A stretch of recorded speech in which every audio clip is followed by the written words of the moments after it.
Hello दोस्तों, good evening, नमस्कार। कैसे हैं आप सभी लोग? तो दोस्तों एक बार फिर से स्वागत है आपका मेरे नए ब्लॉग में। तो आज के ब्लॉग की शुरुआत हो रही है भाई शाम को लगभग 5:30 बजे से। तो अंधेरा होने ही वाला है। तो दोस्तों आज का ब्लॉग है भाई स्पेशल।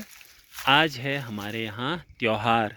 त्योहार देखो, हमारे उत्तराखंड के पहाड़ों में मनाया जाता है। अब मुझे पता नहीं गढ़वाल में भी मनाया जाता है कि नहीं, पर हमारे कुमाऊँ में तो मनाया जाता है।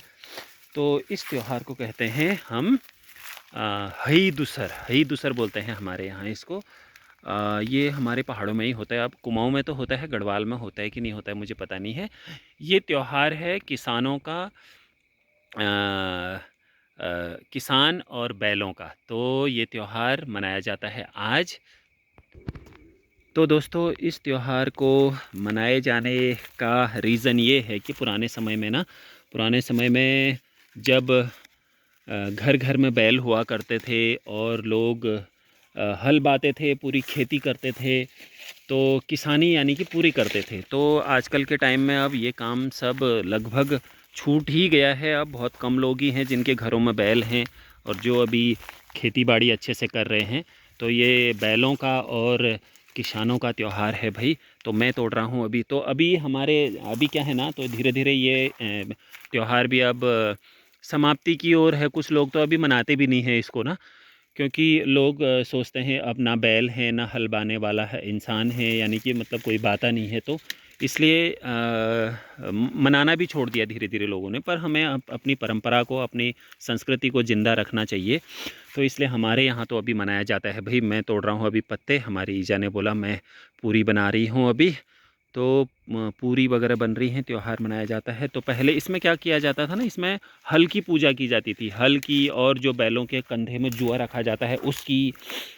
और त्यौहार मनाते थे लोग ना। तो इसका महत्व ये था। त्यौहार मनाने का रीज़न ये होता था कि दोस्तों बैल क्या है ना, बहुत मेहनत करते हैं खेतों में। जो हल बाने वाला इंसान होता है वो बहुत मेहनत करता है बैलों के पीछे। तो एक दिन उनके लिए एक त्यौहार मनाया जाता है। उस दिन बैलों की पूजा की जाती है, उनको अच्छा खाना खिलाया जाता है। और तो ये त्यौहार आज मनाया जाता है दोस्तों हमारे यहाँ।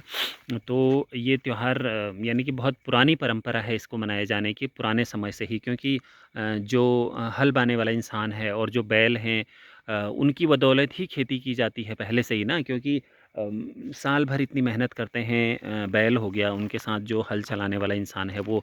तो इसलिए उनके लिए, उनकी पूजा करने के लिए एक दिन ये त्यौहार मनाया जाता है। और ये त्यौहार शाम को ही मनाते हैं अक्सर। तो शाम को क्या करते हैं, बैलों की पूजा की जाती है। और कृषि कार्यों में उपयोग होने वाले जो उपकरण हैं, जैसे हल हो गया, जुआ हो गया, उनकी पूजा की जाती है ओखली में रख के। तो आजकल अब हमारे यहाँ तो अब तो ना हल रहा, ना हल बाने वाला कोई इंसान ही है। तो यानी कि अब, लेकिन फिर भी हमारी ईजा लोग पुराने समय के हैं। उन्होंने अपने समय में पूरा ये परंपरा निभाई हुई है, पहले से करते हुए आ रहे हैं। इसलिए आज भी वो लोग मनाते आ रहे हैं। तो मुझे नहीं लगता आने वाली पीढ़ी अब इस त्योहार को मनाएगी। धीरे धीरे अब यानी कि विलुप्ति की ओर है ये त्यौहार भी। पर तो अभी ये मनाया जा रहा है ये त्यौहार। तो आज मैं भी ये पत्ते, तिमिल के पत्ते, क्योंकि त्यौहार के दिन क्या होता है ना, हम लोग ये तिमिल के पत्तों में खाना खाते हैं दोस्तों। ये फीलिंग केवल पहाड़ों में ही आ सकती है। ये फीलिंग, ये आनंद आपको पहाड़ों में ही मिलता है, नेचुरल। ये जो पत्ते हैं इनमें खाना खाने का। तो दोस्तों आज ये त्यौहार मनाया जा रहा है। ये त्यौहार होता है समर्पित कृषि कार्यों में उपयोग होने वाले उपकरणों को, और कृषि कार्यों में जो मेहनत करते हैं, कृषि जिनकी वजह से कृषि होती है, बैल हैं और किसान है हल चलाने वाला, तो उनकी वजह से उनको समर्पित ये त्यौहार होता है। तो अभी भी हमारे पहाड़ों में तो ये परंपरा है, अभी भी मनाया जा रहा है ये त्यौहार। पर आने वाले समय में तो अब कहाँ कौन मनाएगा, क्योंकि अब ये अब जानवर पालना और ये खेतों में काम करना अब लोगों ने लगभग छोड़ ही दिया है। पर पुराने लोग अभी मना ही रहे हैं। हमारे ईजा लोग ये परंपरा को अभी भी बचाए हुए हैं। तो यही है हमारी संस्कृति की पहचान भाई। क्योंकि पुराने लोग क्या है ना, पुराने लोग पूर्ण रूप से अपने कृषि कार्यों पर ही निर्भर थे। यानी कि जो खेती वगैरह होती थी उस पर ही पूरी तरह से निर्भर थे।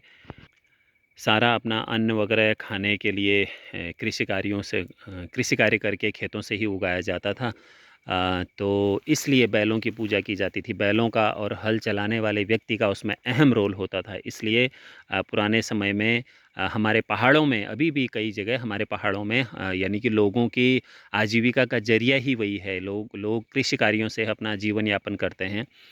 तो इसलिए हमारा ये कृषि कार्यों को समर्पित, कृषि में लगे हुए जानवरों को और कृषि में लगे हुए इंसानों को समर्पित ये त्यौहार होता है। इसको बोलते हैं हमारे पहाड़ों में हई दूसर। हई हल चलाने वाले इंसान को हमारे कुमाऊनी में हई कहा जाता है, इसीलिए इस त्यौहार का नाम है हई दूसर। तो दोस्तों, अ, आप लोगों के यहाँ भी जो लोग हमारे इधर से हैं वो लोग तो मना ही रहे होंगे, तो मैंने कहा भाई बता दिया जाए।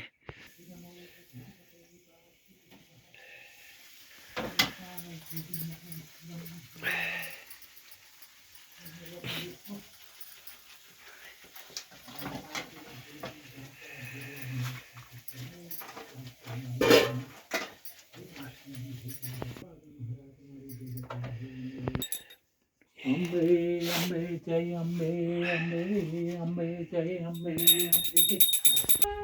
तो दोस्तों, हमारा तो त्यौहार आज ईद दूसर का मनाया जा रहा है। तो हमारी संस्कृति की, हमारे कल्चर की, पहाड़ों की, हमारे यही त्यौहार ही पहचान है दोस्तों। तो फिर से मिलेंगे हम एक नए ब्लॉग के साथ, बने रहिएगा। तो आगे भी इसी प्रकार के हमारे कुमाऊनी कल्चर, हमारी संस्कृति के बारे में, हमारे पहाड़ की कुछ झलकियाँ आप लोगों को देखने को मिलेंगी दिगंबर बेस्ट पहाड़ी ब्लॉगर पे। तो दोस्तों, मिलेंगे फिर से एक नए ब्लॉग के साथ। Okay, thank you, bye bye.